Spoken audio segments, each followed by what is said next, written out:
Now, for more on the story, we're pleased to be joined by Newsmax TV political analyst and presidential strategist Dick Morris. Dick, of course, the author of the new bestseller, Armageddon: How Trump Can Beat Hillary. Dick, we appreciate your time as always tonight here on Newsmax Prime. So, the endorsement came through. There was Bernie Sanders with Hillary Clinton alongside, but I would have to say that it was somewhat of a lukewarm endorsement. Let's look and listen. This campaign is about the needs of the American people and addressing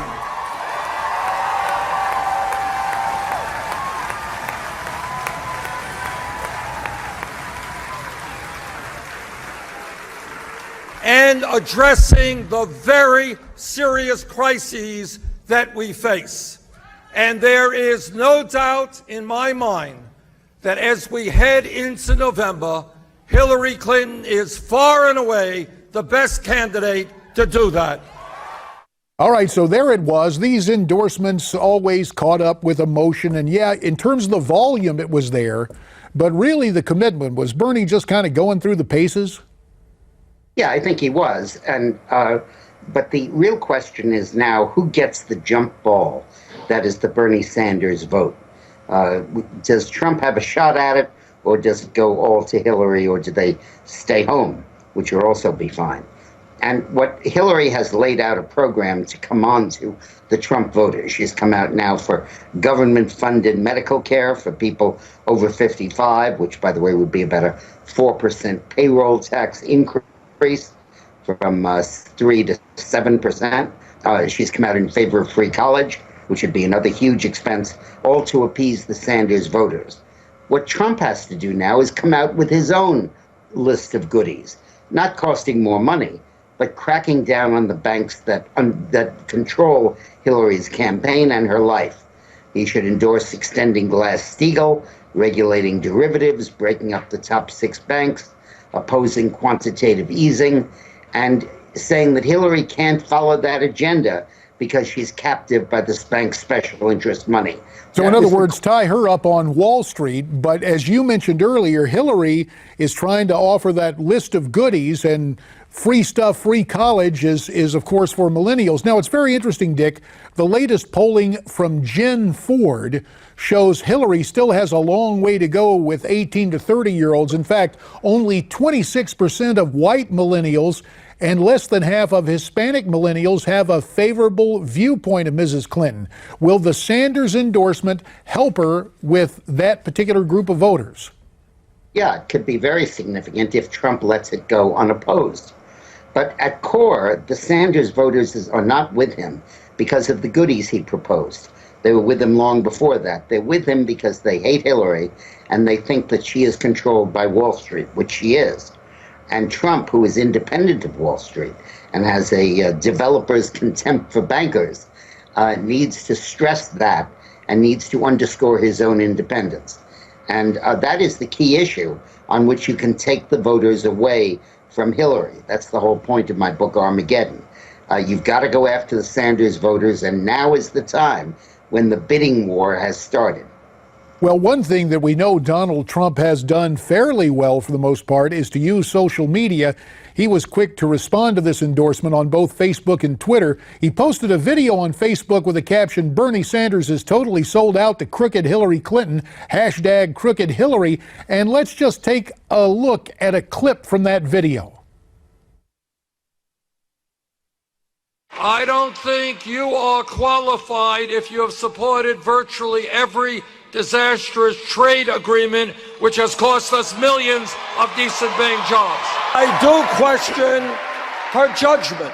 I question a judgment which voted for the war in Iraq. I don't think you are qualified. I have shown a lot better judgment than she has on foreign policy.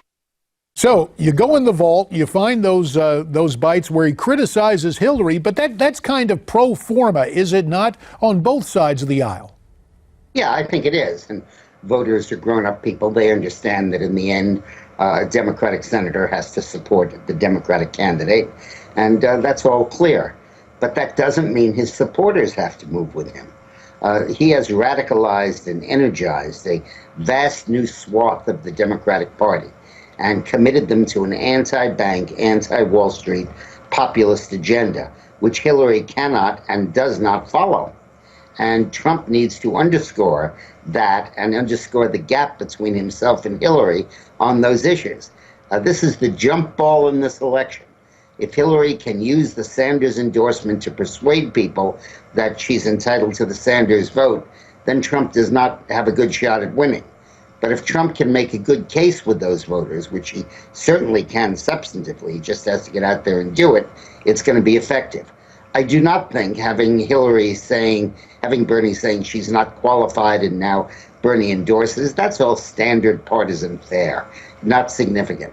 Well, with a minute 30 that remains, let me turn more to Trump, where the race for number 2 may be the number 1 story for the rest of this week.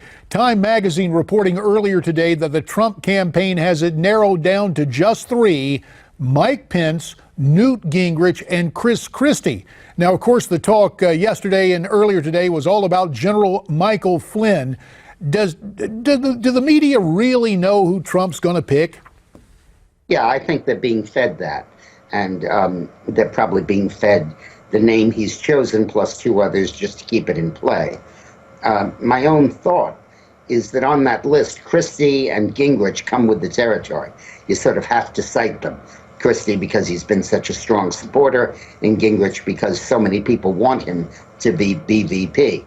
The name that doesn't belong there, that is artificial, that he's adding on his own, is Pence, which means I think probably Pence is going to do it.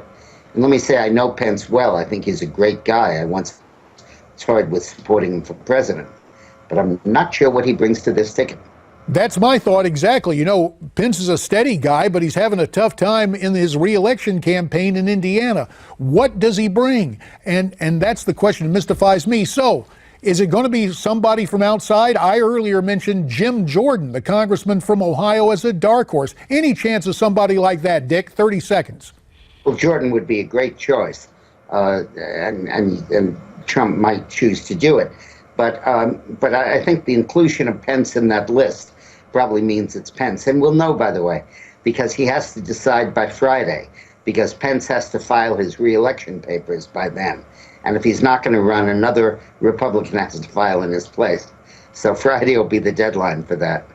All right. I've known Mike for a lot of years, but somehow I think a Pence selection would leave Trump and Republican voters none the richer. At any rate, Dick Morris, the author of the great bestseller Armageddon. Dick, as always, we appreciate your insights. Thanks a lot.